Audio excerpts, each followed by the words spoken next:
Media Evaluation by Ben Hewitt. In what ways does your media product use, develop, or challenge forms and conventions of real media products? The key conventions of film openings include genre and how the opening suggests it, how characters are introduced, story and how the opening sets it up, the title of the film, setting and location, costumes and props, camera work and editing, title, font and style. Genre and how the opening suggests it. The genre of our project is a post-apocalyptic thriller, and we decided to use common conventions relating to a post-apocalyptic setting as they go hand in hand with the connotations of a thriller. These conventions include destroyed/rundown buildings or objects, lifeless locations, large emphasis on death and destruction. A large influence for us in terms of exploring these conventions was the opening to Terminator 2.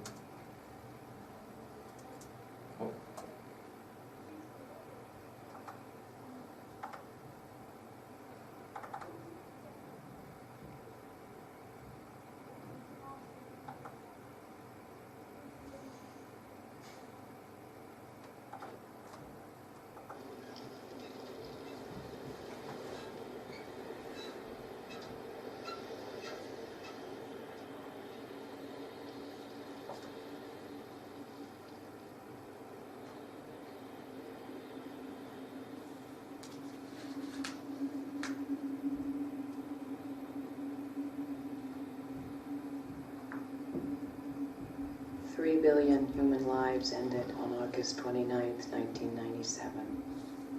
The survivors of the nuclear fire called the war Judgment Day. They lived only to face a new nightmare, the war against the machines.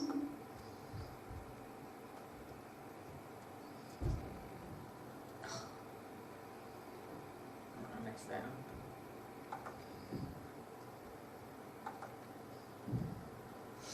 As you could see, there were some very distinctive representations of the post-apocalyptic genre within this opening. A close-up shot of a skeleton in a car demonstrates as well. The focus is clearly on the death of a human, already linking to the conventions of death. The fact that it is also in a car shows the destruction of the human way of life, as well as linking to the idea of destroyed rundown objects. And of course, the camera pans out and reveals the vast amount of destruction. There is also a distinct lack of movement, demonstrating lifelessness. Of course, with our production, we wanted to emulate these conventions, which led to the creation of our first opening shots.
For example, in this shot you can clearly see our focus on the vast, empty space in the centre. We felt this emphasised the lifelessness of the location, as well as creating connotations of isolation, which further links to the post-apocalyptic genre. We also included a dead tree on the left of the shot, as we felt this emphasised death, a key point within this genre, as well as thriller. Having the barbed fence in the shot also creates connotations of danger and inhospitality, which strongly relate to the thriller and apocalyptic genres. Another example is this shot. Similar to before, it features dead trees, plants, as well as a focus on empty space, creating themes of isolation. We decided to include pylons in the shot, as their location in the lifeless place links to the idea of death, almost if they are remnants of human life. Costume. Costumes within this world are also a hugely representative part of the genre. For example, in the Book of Eli, another post-apocalyptic movie, Eli can be seen carrying a variety of gear, emphasising his need for survival, such as the machete in the shot here, and machete in the shot here. In many shots, he wears a large coat strapped with bags, further emphasising the inhospitality of living within a post-apocalyptic world, strongly relating to the genres of thriller and post-apocalypse. For the most part, our project complies with these conventions. Our character is carrying a lot of gear, such as a rucksack and a large coat, as we felt that this helped to emphasise the danger of the world. However, we decided to subvert from the conventions we have seen in products such as Terminator 2 and the Book of Eli in terms of face gear. In the Book of Eli, for example, Eli wears no face protection, except sometimes glasses, making his character easier to relate to. Similarly, in Terminator 2, the soldiers in the opening have their faces exposed, allowing the audience to see their reactions and make a more personal connection. We subverted from these conventions by having our character wear a gas mask. We felt that the typical connotations of gas masks suggest the danger of the environment, which helps to enhance the conventions of thriller and post-apocalyptic worlds. It also hides much emotion from the character, which we would believe would make the audience feel uneasy and bring conventions of the thriller genre into our piece. Our characters are introduced. Due to the lack of light in many post-apocalyptic movies, many films tend to focus on one or a few more characters in depth, rather than have multiple stories. This leads to the conventions in many of these movies to have an opening instantly open on the characters, as they want the focus of the audience attention upon them.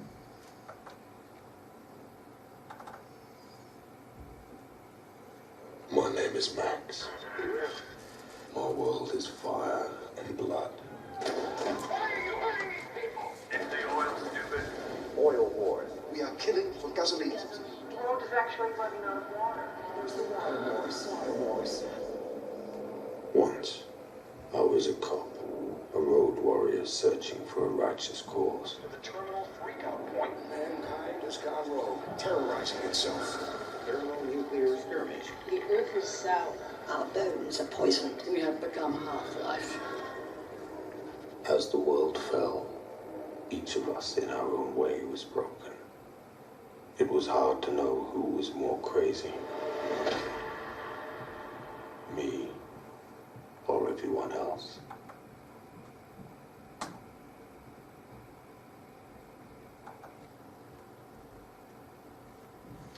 While the opening also shows the vast landscape of the apocalyptic world, it shows the character of Mad Max instantly. While this does make it more personal and therefore increase the tension of the movie, we decided to subvert from these connotations.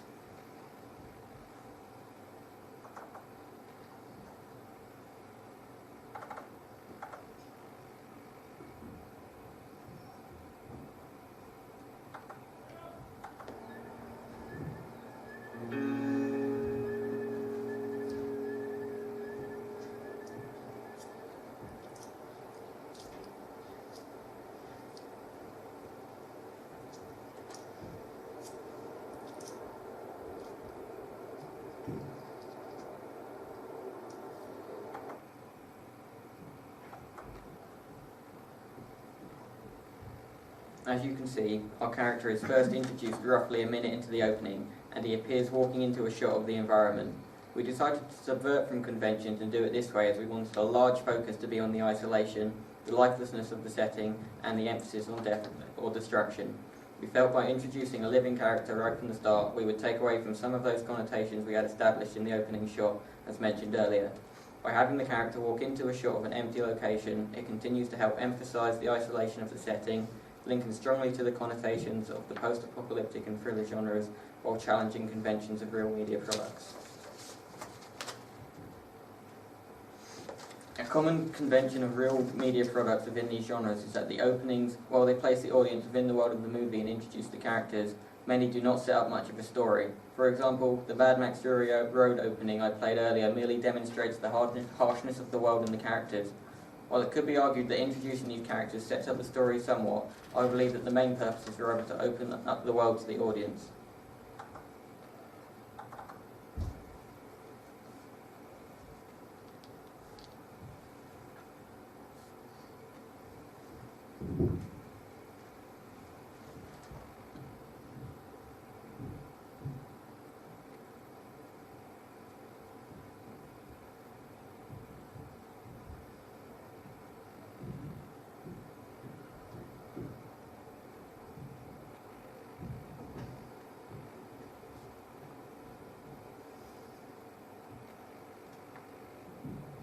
I was sheriff of this county when I was 25 years old.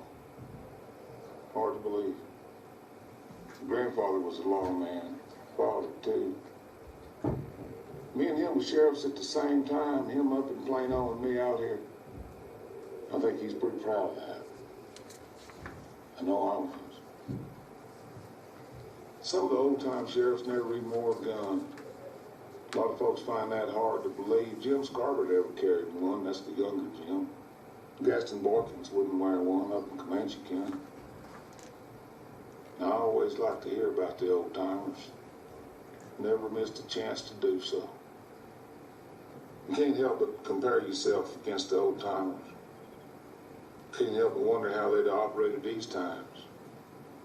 There's this boy I sent to the electric chair at Huntsville here a while back. My arrest and my testimony.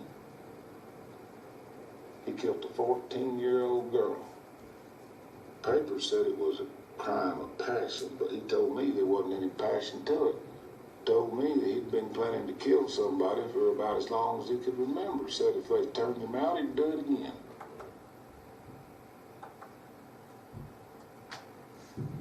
As you can see from this opening, there is little context into the story of the movie at all.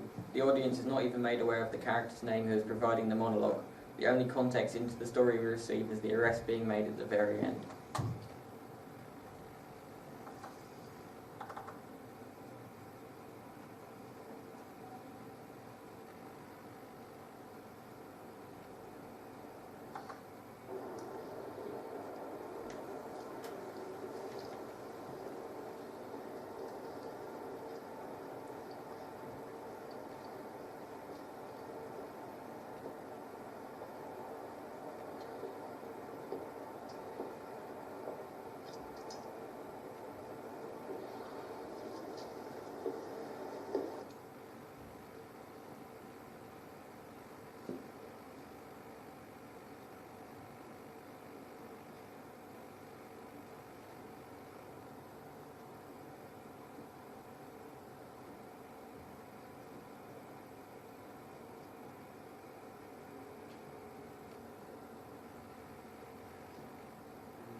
As you can see, we were clearly influenced by this opening and decided to comply with these conventions. Our opening offers little context into the story of the movie, as we felt this adds an aura of mystery to the piece, which also links into the thriller genre. It also allowed us ample time to demonstrate the desolation and inhospitality of the world, as mentioned earlier, a clear goal with our piece and especially important for films of the apocalyptic genre. Similar to No Country for Old Men, there is also no implication or context as to what is actually happening in the opening. The audience does not know who the characters are or their intentions, which we felt aided in creating a more suspenseful piece. This is why we decided to comply with the common media conventions of pieces within this genre. The title of the film. With many movies within the genres of our own, the titles, for the most part, are made to sound ominous or mysterious. For example, No Country for Old Men. Firstly, the title does not imply much into the story or movie, creating a sense of mystery. Secondly, the title itself feels rather threatening, suggesting you have to be at the peak of your physical ability to survive. The Book of Eli achieves a similar effect. It is very mysterious, the audience is not sure what to expect. What is the Book of Eli? Who is Eli? While these enigma codes are answered, some very soon in the movie, it interests the audience enough to make them want to find out, making a good title through the use of common media conventions of the genre. It is also worth pointing out that these two movies, as well as Mad Max and Terminator 2, all feature titles done as text in editing rather than built into the scenes. This is mainly to create a more serious, realistic feel to the movie, as the locations themselves are not advertising the world of the movie. We decided to comply with these conventions mentioned above. Our title appears as text over a blank screen, as we felt this enhanced the seriousness of the movie and also served as a climactic end to the opening. The title of our movie is The 20th Day, as we felt this provided an adequate amount of mystery to the production. What is the 20th day? What does it mean? These enigma codes would hopefully keep the audience engaged and interested in the movie. The 20th day is also a rather ominous title. It implies that something has or will happen on that specific day, which will keep the audiences entertained and also directly relate to the connotations of thriller and apocalyptic piece, as it suggests a certain unknown event, raising the suspense. These are the reasons we decided to comply with common media conventions when deciding upon the title of the movie. setting and location. There are clear conventions of the post-apocalyptic genre when referring to location, and doing much to subvert from them takes away from the actual meaning of that genre. Luckily, the harsh life of an apocalyptic setting allows for the thriller genre to come through in full force, as the struggle to survive is suspenseful enough for the most part. Of course, the clear conventions of setting in a post-apocalyptic piece is destruction, ruined buildings, empty abandoned streets, and sometimes overgrowing nature. There is little to be done to subvert from this or these common themes. As you can see in the pictures from the Book of Eli and Iron Legend, there is also a massive emphasis on the emptiness, both of these shots utilising the streets, which are usually densely populated, to demonstrate the lifelessness of these settings, which is our aim with the opening shots. The location we decided to set our film fits all the required conventions to fit the post-apocalyptic genre. As you can see from the images on my blogger, the set features the conventions of destruction, with windows being smashed and ceilings collapsed. It drives home the post-apocalyptic feel and also connotations of inhospitality and harshness, which also help fit into the thriller genre.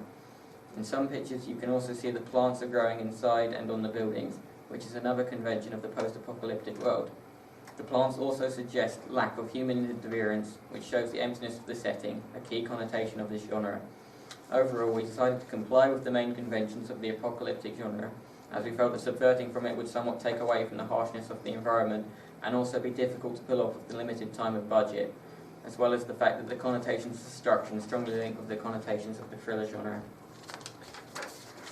Camera work and editing. For a lot of pieces of the post-apocalyptic and thriller genre, suspense is a key connotation, as it describes the harshness of the setting perfectly.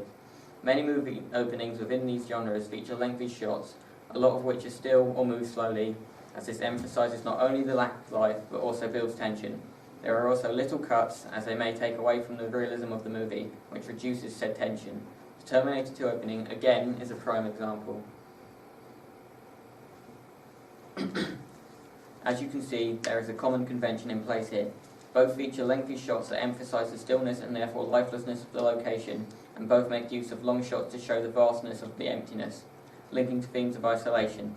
Terminator 2 makes use of some close-up, which makes the shots feel more personal, which could link to the harshness of the environment.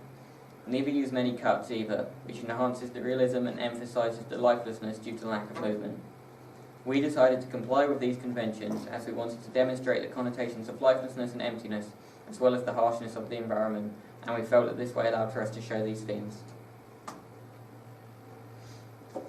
Our editing was very held back also, similar to Terminator and No Country for Old Men. We simply utilised basic cuts and included no special effects. This is because we felt this enhanced the realism greatly, therefore making the opening more tense, which helps identify the thriller genre. There was also some editing done to change or enhance the connotations of the shots. As you can see, we made some adjustments.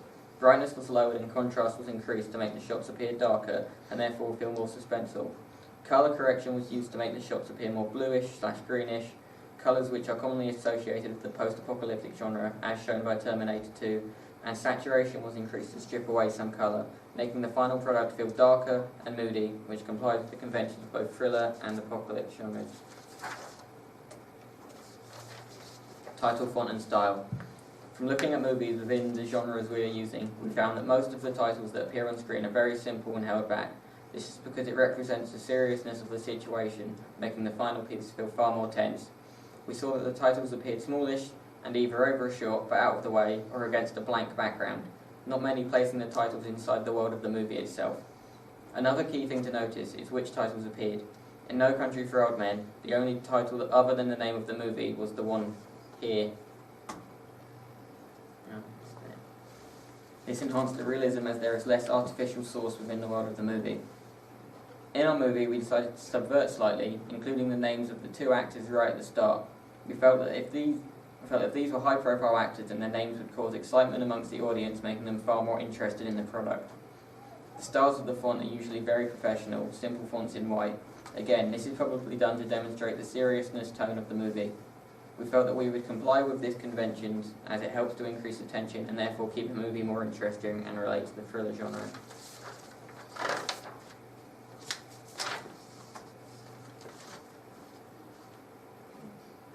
How does your media product represent particular social groups?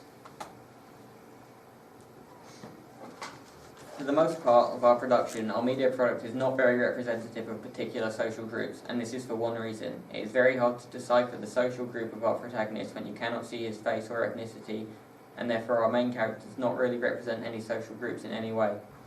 There are similarities between our characters and others though, notably Eli from the Book of Eli. Both wear a large protective coat that has utilities to aid survival, such as large pockets. Eli's coat goes below his waist, however, which possibly suggests more usefulness in an apocalyptic environment. However, it is undone, which may make the character appear cooler. But in ours, we decided to have the jacket done up, as it makes the character seem more aware of the danger in his surroundings and adds to the realism. Both carry a rucksack, which suggests that they have come prepared and understand how to survive in a harsh environment. Our character has an extra bag which adds to this effect. Eli is carrying a weapon, which creates strong connotations to violence and also the harshness of the setting. However, Eli is not wearing anything over his face, whilst ours is wearing a gas mask. This helps demonstrate the harshness of the environment, possibly even more so than the gun, as the actual air you breathe is contaminated. The Book of Eli represents African American males as being durable and capable of surviving in harsh environments, maybe as well as being violent, but due to having the gun holstered, this suggests he only uses violence when needed. It is hard to gauge whether this complies or subverts with stereotypes, as we do not live in a post-apocalyptic world. However, it may comply with some audience expectations, being that males are usually portrayed as the strongest sex, linking back to him being able to survive in a harsh environment. Our production, although the ethnicity of the character is hard to make out, represents white males as also being able to survive in harsh environments, but rather than being violent, are more prepared to deal with the difficulty of the location. While this complies again with the stereotype that males are seen as the strongest sex, there is not much to subvert or comply in terms of survivability in terms of being white. What kind of media institution might distribute your media product and why? A production company is usually directly responsible for the funds required to create a production, such as a movie, and handles budgeting, scheduling, scripting, the supply of talent and resources, the organisation of staff, the production itself, post-production, distribution and marketing. The size of the production company used in the process of creating a media product depends on the scale of the movie itself. For example, a movie like Trainspotting will not need a huge production company's backing, as it does not feature many special effects or require large sets, as opposed to a movie like The Hobbit, which requires entirely new worlds for the production. Our movie takes place in a post-apocalyptic setting, and while there may be room for some on-site shots, the massive scale of the world will require a lot of editing and sets, meaning a large-scale production company would be more suitable for our movie. I researched some film production companies to get a better picture of what kind could distribute our product, and I mainly looked into American ones as they can supply a larger budget which our film would require. Companies I looked into: Warner Bros., Walt Disney Studios Motion Picture, TriStar Pictures. Warner Bros. Entertainment is an American company that produces movies, music and television shows. It has released such titles as I Am Legend, The Matrix, Twister and The Dark Knight. It is one of the major film studios in America, and so will be able to fund the large-scale sets and editing required for our production. It has also released many films demonstrating this fact, such as I Am Legend. Warner Bros. Makes a variety of movies. However, the highest grossing productions can be seen as family-friendly and aimed at a younger audience to our product, such as The Avengers, and so maybe would not be the most suitable studio. Walt Disney Studios Motion Pictures is an American production company owned by Walt Disney and has released such titles as The Sixth Sense, The Avengers, The Chronicles of Narnia, and Pirates of the Caribbean. While Disney would be able to provide the necessary funding for our production, Disney mainly focuses on animation features such as Toy Story, and when they produce a live-action movie, for the most part they are family movies, not post-apocalyptic ones. This is why I believe Disney would not be a suitable production company for our movie.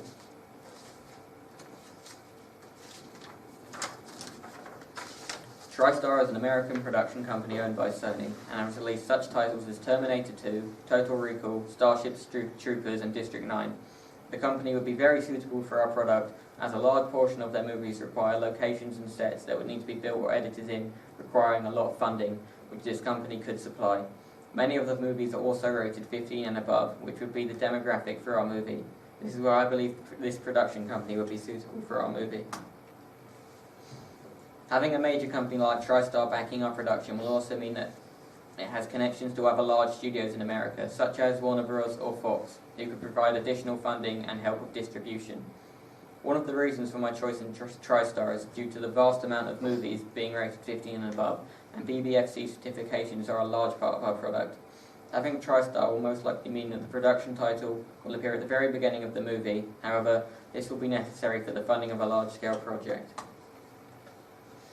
Our film will most likely not be rated anywhere between U and 12A, as usual conventions of a film of this nature feature strong violence, strong language and drug taking, and most likely there will be references to easily accessible weapons.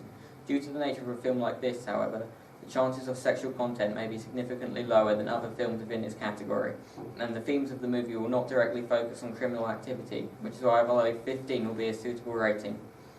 This helps when linked to my production company also, as the majority of the movies are around this rating. Who would be the audience for your media product? The main audience for my movie, as based on my audience research, would be males aged from 20 to 40. While that is a rather large gap, it is due to my research suggesting that young adults find movies similar to this, such as The Book of Eli and I Am Legend, the most enjoyable, and then are closely followed by middle-aged men. I believe we will attract both of these audiences with our production, as not only will our film have a serious dramatic undertones that will appeal to the middle-class males whose favourite TV shows might be Sherlock or something similar, but it will also contain excitement and fast-paced sequences which will attract the young adult side of the audience. The dramatic side that appeals to the middle-aged men may also have an influence on the female demographic, broadening the range of viewers. However, the target demographic is males aged between 20 and 40. How did you attract/address your target audience? The main ways which we attracted and addressed my target audience was through the suspense and intrigue created through the use of shots, music and editing. No Country for Old Men was a very successful movie, especially amongst the middle-aged men demographic that we were also targeting in our movie. We feel the atmospheric tones of the opening with the vast long shots of empty environment will feel very ominous, similar to the opening to No Country for Old Men, and directly appeal to this demographic. The visuals of the shot themselves will also attract this demographic, as they appear very washed out and dark due to altering the brightness and saturation, making the production appear more serious as well as interesting to look at, appealing to this audience. The edited visuals may also increase the tension of the production, which will keep the audiences engaged, and this excitement will directly appeal to the younger adult demographic. As mentioned earlier in the evaluation, we used very little editing in terms of cuts and transitions, using only cuts and sparingly at that. This will also enhance the realism of the production and therefore engage the younger adults in the audience. The music used will also address our target audience. The song is repetitive and repeats the same two notes throughout. These two notes have had a lot of reverb applied and generate a very unnerving tone. This makes the whole opening far more atmospheric, which will appeal to the older males, but also far more interesting to watch, which will appeal to the younger audiences. While being repetitive is usually a negative to a song, we feel that because it only lasts a short while, the audience will not get annoyed, but rather be engaged by this song.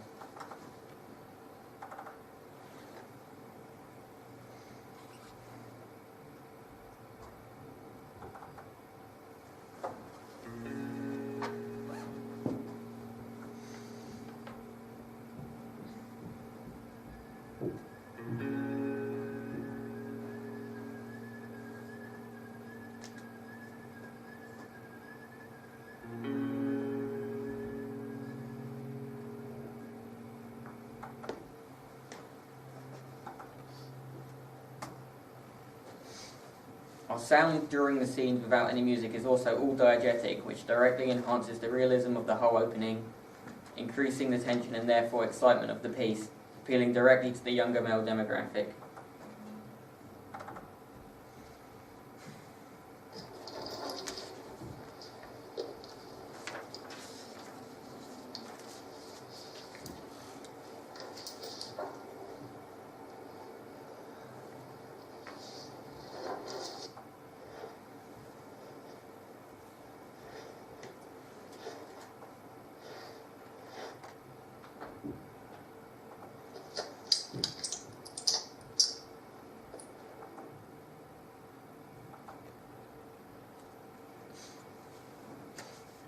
Our lack of sounds is also a selling point. Our opening features no dialogue and, as mentioned earlier in the evaluation, offers no context into the story, creating a huge sense of mystery to the audience, which will keep them engaged Even the title offers very little clues into the content of the story. This also subverts from usual conventions of film openings, which may interest the audience, as they may have not seen something similar before.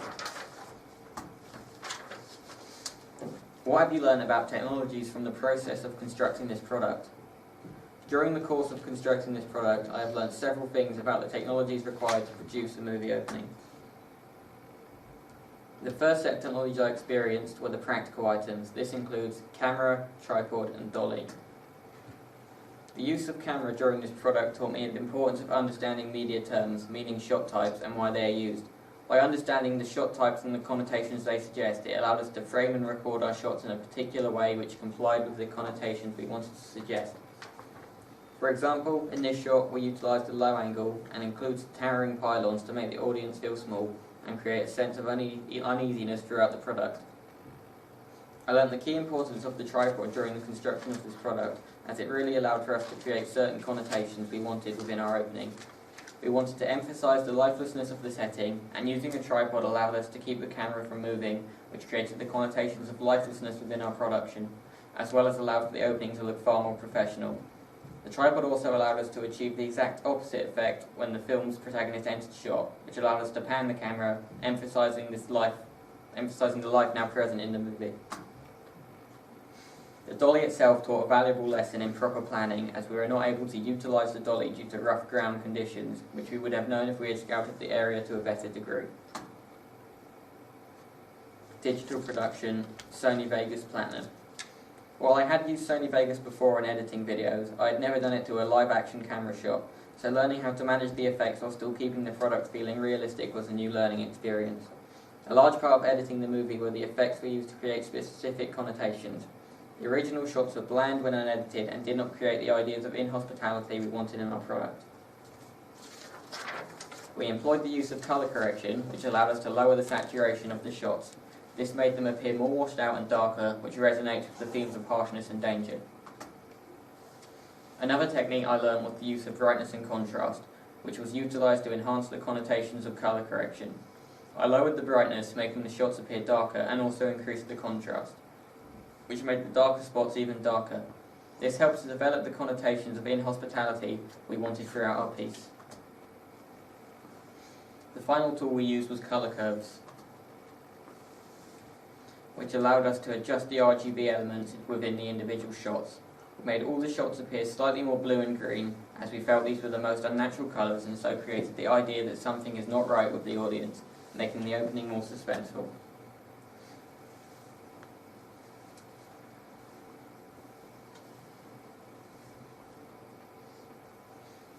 Overall, these new technologies greatly improved the overall quality of the final piece, as you can see by these next comparisons. That was these. Sound design, microphone, Audacity. Sound design is a critical part in developing a movie, so during the construction of the product I learned some key points in making sure the sound was the correct quality we needed. Using the microphone taught me a lot about the possibility of sounds available to use, and made me think about all the sounds we would need during our filming. It encouraged us to think about different sounding footsteps with different materials. Audacity taught me a lot in terms of editing sounds to make them viable to be used. During records, you pick up a lot of artifacts that you do not want, such as wind sounds when trying to record footsteps. Using Audacity, we were able to use noise removal tool to take much of the wind sounds out, leaving us with clear sounds of the one we wanted. Audacity also taught me to think about the connotations of the sounds. For instance, we wanted an empty, lifeless feel to the opening, so in some sounds we added reverb, which made the sounds feel far emptier. Online resources, thefont.com, blogger.com, youtube.com.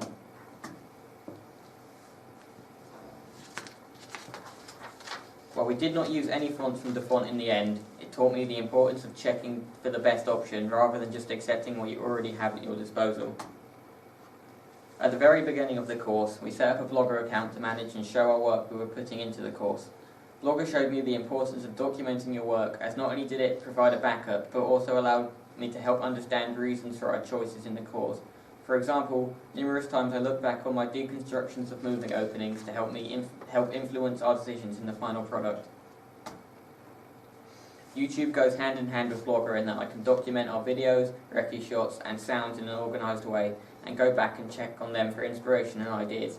It also allowed me to view numerous film openings to help develop an understanding of conventions within that form of media. Look back at your preliminary task, the continuity editing task. What do you feel you've learned in the progression from it to its full product? I feel like I've learned a great deal from the preliminary task to the final product, in all aspects of filmmaking, from camera work to sound. Firstly, when we filmed our preliminary task, we did not have suitable time to scout out a location and make sure we could utilise it to its full effect. In the preliminary task, the room we filmed in was rather small and made using the camera very difficult, as it was rather cramped.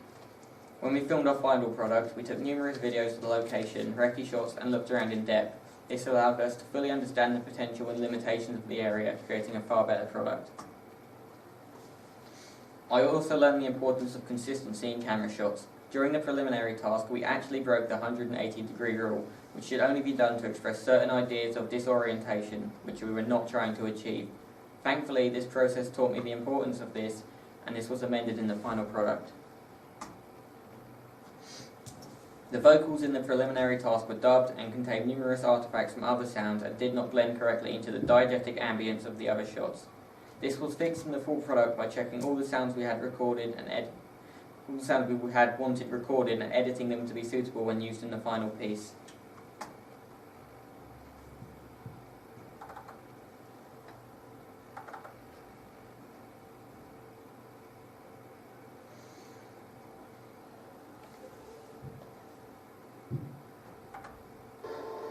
Send him in.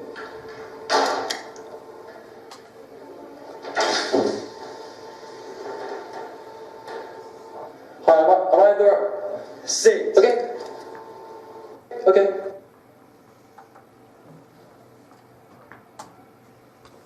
I also learned a lot about editing in the preliminary task, the focus was on whether the chronological order of the shots made sense, rather than the length and timings of the shots. With proper planning, the final piece contained shots that not only we felt were adequate, but did not overextend their time on scene. I also learned the importance of post-production effects, such as colour correction, that can be used to vastly increase the quality of the final product. Certain camera work techniques were also learnt along the way, such as the match and action, which was done correctly in the preliminary task, but expanded upon in the final piece, with extra care being put into creating a consistent continuity. The use of transitions was also picked up during the course. In a preliminary task, we had no transitions and the whole movie felt very unprofessional. In the final piece, fade-ins and fade-outs were employed to create a far better piece overall. The end.